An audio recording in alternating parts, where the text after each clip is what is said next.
Cultures separated by entire oceans, with no contact, no shared language, and no knowledge of each other, all independently discovered that if you hang meat over fire and let smoke do its work, something almost magical happens.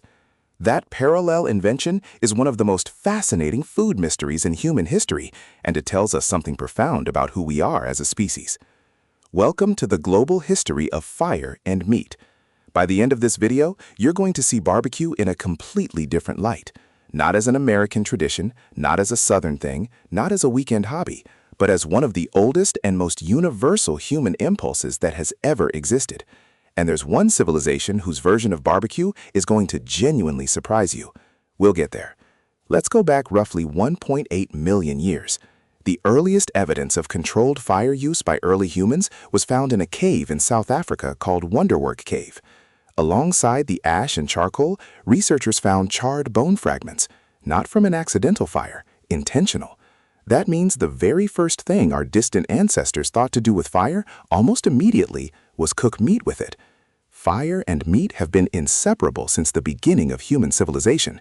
And what's remarkable is that every single culture that developed independently across the globe ended up rediscovering that truth in their own way. Now, here's the open question I want you to sit with as we go through this. How similar are the techniques, really? Because I'm not just talking about cultures that all used fire. I'm talking about cultures that used almost identical methods, built almost identical structures, and developed almost identical flavor philosophies without ever exchanging a single word. Let's start in the Caribbean, where the word barbecue itself was born. When Spanish explorers arrived in the islands of the Caribbean in the late 1400s, they encountered the Taino people, the indigenous inhabitants of what is now Haiti, the Dominican Republic, and Puerto Rico. The Taino were cooking meat and fish on a raised wooden framework of green sticks suspended above low smoldering coals. They called this structure a barbacoa. The Spanish adopted the word.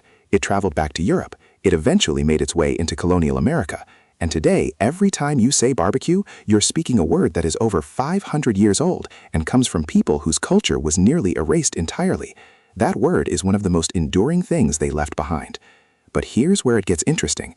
At almost exactly the same historical period, on the other side of the Atlantic, West African cultures, particularly across present-day Senegal, Nigeria, and Cameroon, had developed their own version of slow-cooked, smoke-finished meat. Some historians have traced a word in West African languages, babake, meaning to cook or roast meat slowly. Whether that specific word is the true origin of barbecue is still debated, but the technique? Nearly identical. Low heat, prolonged exposure, smoke infused into the meat. When enslaved West Africans were brought to the American South, they brought those methods with them, and it is their culinary knowledge, more than almost any other influence, that shaped what we now call American barbecue. That story is only recently getting the credit it deserves. Now let's jump to East Asia, and this is the one that genuinely surprised me the first time I looked into it. Japan, an island nation with extraordinary food culture, developed yakitori, skewered chicken grilled over binchotan charcoal, and yakiniku, which literally translates to grilled meat, as a cornerstone of its culinary identity. The remarkable thing about Japanese barbecue is how refined and precise it became. Different cuts of the animal assigned to different skewers. Specific charcoal selected not just for heat, but for how little smoke it produces, so the natural flavor of the meat dominates. This is not simple fire and eat cooking. This is centuries of accumulated obsessive craft around the exact same core idea. Meat plus fire equals something extraordinary. The Japanese didn't learn this from anyone. They arrived there through their own culinary evolution. And they weren't alone in Asia. In Korea, galbi, short ribs marinated in soy, sugar, sesame, and pear, and bulgogi, thinly sliced beef grilled tableside, have roots going back to the Goguryeo dynasty, roughly 37 BC to 668 AD. The grill embedded in the dining table itself, the meal as communal ritual, fire and meat not just as sustenance, but as a social ceremony. Sound familiar? Because in Argentina, the asado tradition is almost spiritually identical. Whole cuts of beef and lamb cooked low and slow over an open fire, the asador, the grill master, serving as the host, the gathering around the fire being as important as the food itself. The fire is the event. In Argentina, just as in Korea, just in a Texas backyard, the act of cooking meat over fire is how people come together. Here's the pattern interrupt worth pausing on. Why did this happen everywhere? Food historians and anthropologists have a term for this: independent invention. It's the phenomenon where isolated cultures develop the same solutions to the same problems without any contact. The wheel was independently invented multiple times. So was writing. So apparently was barbecue. And the reason might be simpler and more beautiful than you'd expect.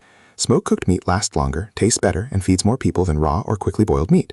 Every culture that discovered fire eventually discovered that meat plus sustained heat equals survival advantage. The flavor was almost a bonus. Almost. Because no one who's eaten real smoked meat has ever confused it for mere survival. Let's talk about one more tradition that often gets left out of this conversation entirely: South African braai.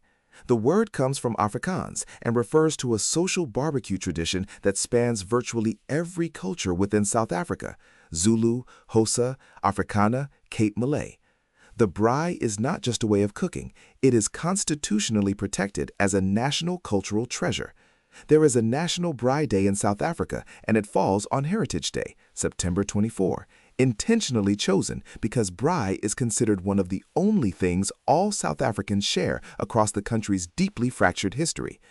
Beef boerewors sausage coiled over the coals, lamb chops, whole fish. The fire, once again, as the great equalizer. Now here's the payoff to the question I planted at the start. How similar are the techniques, really? Frighteningly similar. Low and slow heat, smoke as a flavor agent, not just a byproduct. Communal gathering around a fire. Specific cuts chosen for specific methods. And in almost every tradition, the designation of one person as the keeper of the fire. The pitmaster, the asador, the braai master, the yakitori chef, as a role of genuine social respect. Every civilization independently decided that the person who best understood fire and meat deserved to be honored for it. Pitmaster's tip of the day: if you want to connect with what all of these traditions figured out independently, try this. The next time you cook any meat over fire, slow down. Don't rush the heat. Drop your temperature and double your time. What these cultures all understood is that tenderness, smoke penetration, and depth of flavor are not things you can force. They arrive on their own schedule. Patience is the universal secret ingredient in every barbecue tradition on Earth. This is why barbecue matters beyond the plate. It is one of the oldest human connections we have, and it runs through every culture on Earth without exception. The specific cuts change, the spices change, the wood changes, but the impulse to gather around fire, to transform raw meat into something extraordinary, to share that with people you care about, that never changes. I want to know, which of these barbecue traditions would you most want to try? Taino-style barbacoa, Japanese yakitori, Korean galbi, Argentinian asador, or South African braai? Drop it in the comments. I read every single one. If this kind of deep dive is your thing, hit subscribe because we go this far into food culture every single week. And next time, we're talking about the science of the smoke ring, why that pink layer inside perfectly smoked brisket happens, and what it actually tells you about how well the cook was done. You won't want to miss it.